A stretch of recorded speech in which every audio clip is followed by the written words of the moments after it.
Hello everybody, my name is Tom Bacon. I'm the creator of Regimental Chess, and I'm here to give you an instructional video of some of the strategies and tactics of how to play the game, as well as how to manipulate the game and select pieces and navigate around. I'm also going to show you some mistakes and blunders that are sometimes commonly made. In this screen here, what you have is the opening lobby where I've signed on as Commander Cody. To challenge an opponent, it's best to click on his icon right here as you see. I clicked on Wellington, then I invite him to a game, and on the left side of your screen you can choose the number of boards, 1, 2, 3, 4, 5, or 6. Here we're going to play on 1. 1 is highlighted. Click play and proceed. This is your game screen. In the lower left corner you can see that you have a chat room so that you can communicate with your opponent as well as others in the game.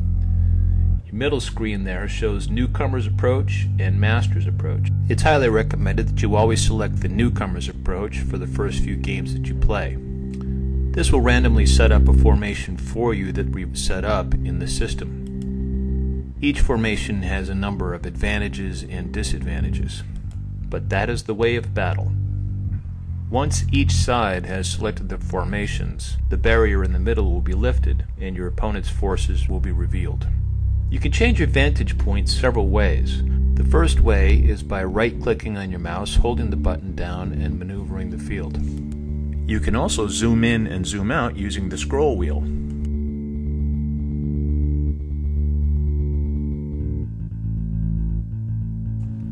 The second way is by using the arrow buttons on your keyboard to move forward, backward, left, or right. A third way is to click on the compass at the upper right-hand corner of your field.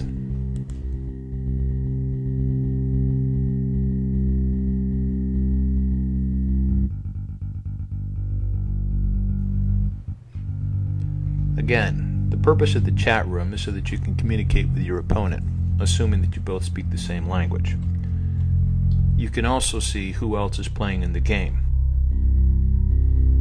And if it's annoying you, just minimize it. As you can see, there is a timer at the top. I've used my time up and lost my turn, which is just reverted to my opponent.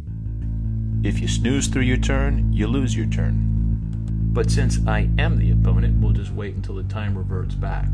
In the meantime, I'm going to explain a couple things. Black's infantrymen, or pawns, are set up 3 ranks deep, all on the black spaces like checkers. Behind them are 4 bishops, also on black spaces. As it stands, those pawns obstruct the bishops from attacking. Therefore, Black's best first move would be to select the entire infantry, each pawn in it, move them 1 space forward so that they will be on white squares, enabling those bishops to charge right through. One major disadvantage that Black has is that those horses are too far forward. The horses are best suited for protecting the king. They are strictly defensive. Any attempt to use them as offensive pieces would be disaster because they are vulnerable to the infantry and the distance to the opposing king is simply too far. Therefore, Black is eventually going to have to spend a couple of moves getting those horses closer to the king. A major advantage that Black has is that those 4 rooks and 2 queens in the middle, while separated from each other by distance, are actually a single fighting unit because they are mutually supportive of one another. Moreover, there are no obstructions between them, so they can easily move to either one flank or the other in order to charge down en masse when the time comes for an assault. As for White's forces, the 14 pawns or infantrymen are solidly packed 2 ranks deep, a fairly good formation. Each flank has a formation of 1 queen and 2 rooks, which can either sweep to the right or to the left in order to charge down the field. However, the 2 units are separated from each other by pieces in between, and while Black can form a fighting unit of up to 6 pieces of rooks and queens, White can only form units of 3 maximum. White's formation of bishops in diamond formation can sweep either to the right or to the left around the infantry once it begins to advance and gets out of the way. Lastly, White's 4 horses are in perfect formation because they mutually support one another and are capable of moving as a single unit.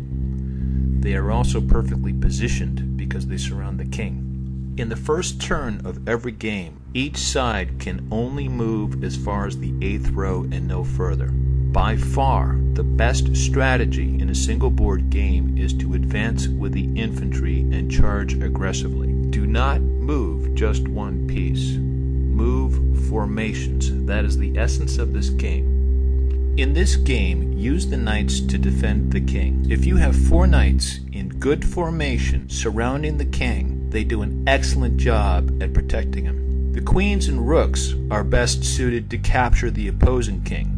If you can charge down with 4 rooks and 2 queens or something close to that in good solid formation, you stand an excellent job of capturing the opposing king. That leaves the infantry and the bishops.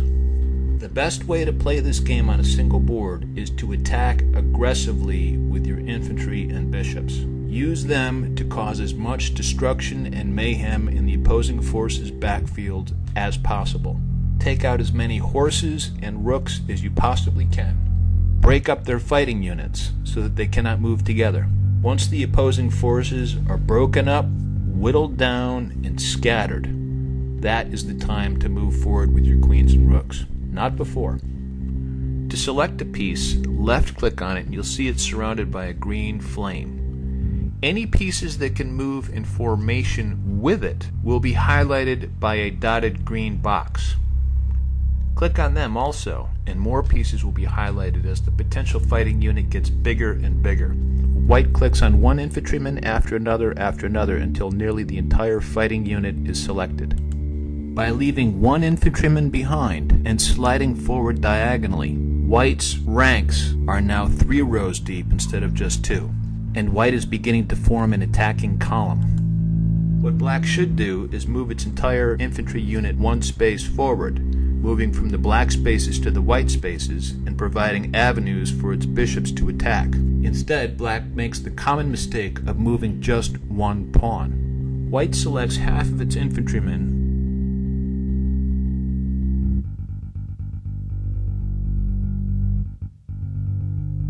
slides them diagonally forward, captures the opposing pawn, and now has an attacking column that is 4 ranks deep.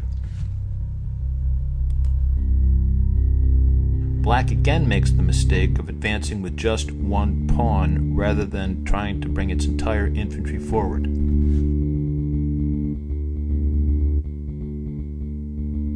White continues to move its infantry forward, left-clicking its selection of pieces, dragging in the direction it wants to attack, captures 1 enemy infantryman, and now has an attacking column 5 ranks deep. The advanced pawn with which Black initially attacked is now isolated and relatively useless. Black again responds by moving just a single pawn forward rather than pressing with its entire infantry. By contrast, White's infantry is now a well-formed fighting unit poised to charge up the middle. White again selects its pieces by left-clicking 1 piece, then another, then another.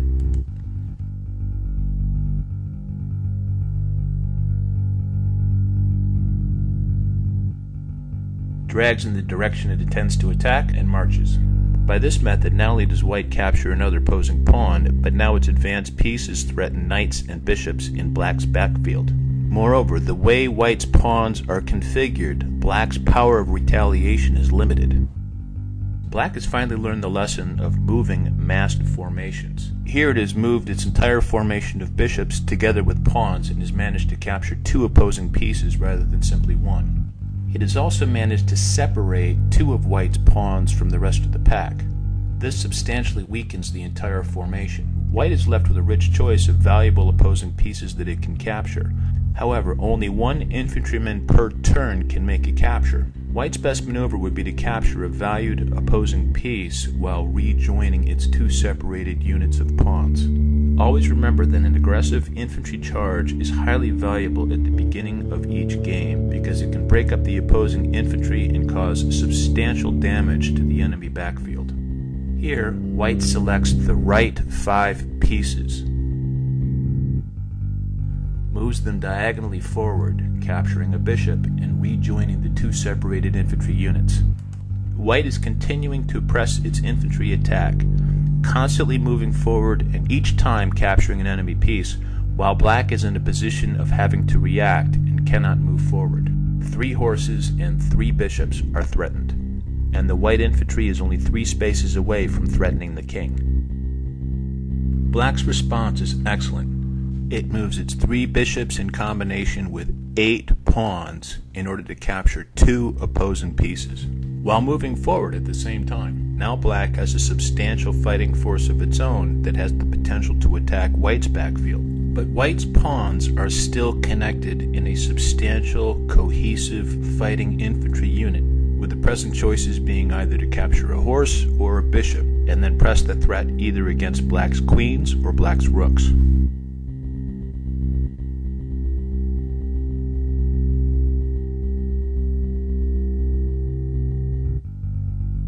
White makes its selection and chooses to take out a horse, thus pressing its attack up the middle.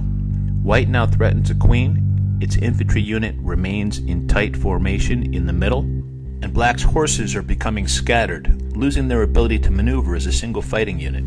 Black could launch a major offensive by advancing its infantry 1 space forward onto the white squares. This would leave open lanes through which black's bishops could charge forward and then wreak havoc of their own against white's backfield. However, black is still in a defensive mode and must continue to react to the threat of white's infantry. Here black makes a decent move by taking out a pawn with its knight. Notice how it takes out a middle pawn, thus isolating white's infantrymen at the very front. This leaves white with several choices. White could move its rear infantry forward, take out the knight, and rejoin with its advanced piece. On the other hand, white could take the queen with its lone pawn, but that pawn is now very isolated, will become sacrificed, and while it trades for a queen, a single queen in regimental chess is nowhere near as valuable as it is in regular chess, because there are multiple pieces, and it is all about fighting units rather than individual pieces. And while trading a pawn for a queen is one of the best ones that you can make, a queen in regimental chess is nowhere nearly as valuable as it is in regular chess, because there are multiple queens, there are multiple pieces, and it is all about fighting units rather than individual pieces. Moreover, white would at least temporarily be giving up its infantry attack. If white's infantry continues to move forward in force, it can actually capture the king. White falls for the temptation and takes the queen. Black takes the lone pawn, and white's infantry charge is set back several spaces. Also, as the game begins to open up, it's important to note that black's queen and 4 rooks now constitute a single fighting unit, because they all mutually support one another. Because they are spread out, they can only move in unison 1 space in either direction. However, in just 2 moves, they could be packed together in a massive fighting unit. White continues its infantry charge by taking out a horse and keeping its fighting unit together. Black sweeps its queen to the flank and begins to gather that offensive unit discussed earlier. White elects to capture an opposing bishop, but to do so it can only move straight forward, and because only 1 infantryman can make a capture per turn, that leaves the last 2 pawns in the formation behind. Thus, white is pressing the charge toward the king with only 4 pawns instead of 6. Moreover, white has put itself in a bad position. Its infantry is now vulnerable to an attack from the rear by black's 2 bishops. The 2 black bishops broadside the 2 white pawns, and white's fighting unit of 4 pawns is now reduced to 2 pawns that are separated from each other and cannot move together. White's infantry charge is essentially smashed. This would be the perfect time for white to launch an offensive with its 4 bishops, which could sweep to the right and then charge in. However, white makes a mistake of its own and simply advances with the 2 infantry pieces in the middle of the board. Not the best strategic choice. Black moves its bishops to the forward flank and now threatens with an offensive of its own. However, because black lost 2 of its 4 bishops to white's infantry, this fighting unit is greatly reduced in strength. White decides it's also time to attack with its 4 bishops. Now these 4 bishops should have been launched earlier in the game, but better late than never. Notice that when the formation was selected, the king and one of the queens were also highlighted. That's because they were on adjacent squares to the formation and were capable of moving along with it. Black makes an aggressive move and takes out one of the horses. Now the bishops threaten one horse and one rook. White's options are either to react to this threat or to continue to attack. White elects to not take the horse, but instead to divide its bishops and attack with only two, now checking the black king, and joining the two isolated pawns, thereby forming a new offensive fighting unit. This puts black in the position that it must react defensively. It sweeps its rooks toward the middle and takes out one of the bishops. White moves one bishop and one pawn in unison diagonally forward and takes out a rook, again checking the king, but this proves to be a mistake because the bishop and forward pawn could both be taken out by that formation of queens and rooks sweeping in from the side. Now black has a solid formation and an open lane by which two of those rooks can sweep down, take out the knight, and threaten the king. Those bishops pose a threat to the same flank and can take out a horse and check the king. White's pawn takes out a rook. Black presses the charge with its bishops, taking out a rook and threatening the white king. White sweeps its rook to the right, and takes out the bishop and eliminates the threat for the moment, but it left White's singular infantrymen still threatening its offensive pieces, and only 2 steps away from the king. Black continues to sacrifice its bishops in order to break up White's formations, and takes the rook, again checking the king and forcing White to make a defensive move. White maneuvers the 2 horses that remain in formation and take out the bishop. The question is whether or not this is a major defensive mistake or bait. Black sweeps down with its rooks. Because the lead rook outranked the first horse that it encountered, it can pierce over that and take the second horse. Thus both horses are wiped out by superior firepower, and the king is now in check. In most circumstances, this would be the end of the game, but black forgot about one thing. One of White's bishops had that square covered, and the rook is gone. Black's best move would probably have been to retreat with that second rook, then regroup with that rook in the backfield and wait for another opportunity. Instead, it makes a rook for rook exchange. White takes the rook with its bishop. Now that queen is in formation with the bishop because they are on adjacent squares and are capable of moving diagonally around the board. The queen is also in a formation with the other queen and the rook on the left because they are all mutually supportive. Black makes a defensive move by taking out that threatening pawn with its rook. White sweeps its queen and bishop to the right. Black makes another mistake by taking too long. The clock runs out and it loses its turn. Before White can launch forward with its queen and bishop, it has to get those 2 pawns out of the way. By moving them straight forward, they block Black's rook from sweeping down again and threatening the king. Black moves 3 of its infantry forward. White closes in, taking out Black's horse and joining formation with the other remaining bishop. Black's horse takes the bishop. White's last bishop takes the horse and rejoins formation with the queen. Black makes a defensive move with its rook. White is eager for the kill and sweeps in with its queen and bishop, checking the king. But this is a mistake. The queen and bishop are capable of moving in formation because they are in adjacent squares. The queen protects the bishop, but the bishop does not protect the queen. Black's best move would simply be to capture the queen with its king. Black's mistake is that it failed to see White's mistake, and instead of taking the queen, it simply moves its king away. White's queen and bishop take out Black's remaining rook, again threatening the king. Black's only move now is to move the king away.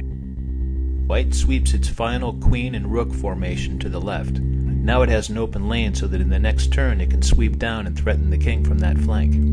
Black moves its infantry forward. If this were earlier in the game, that would be a great move. But now it's too little, too late, and they are too far from the opposing king. White shoots down the flank along the open road and places the black king in check. Now the black king finds itself between 2 major offensive fighting units, has no defensive pieces of its own, and it's only a matter of time. It moves its king to the only safe row available. White closes in and places the black king in a position it cannot get out of. Black responds by moving its king to a sacrificial position. White moves in, takes the king out, and the game is won. Regimental chess, for the brutal intellect.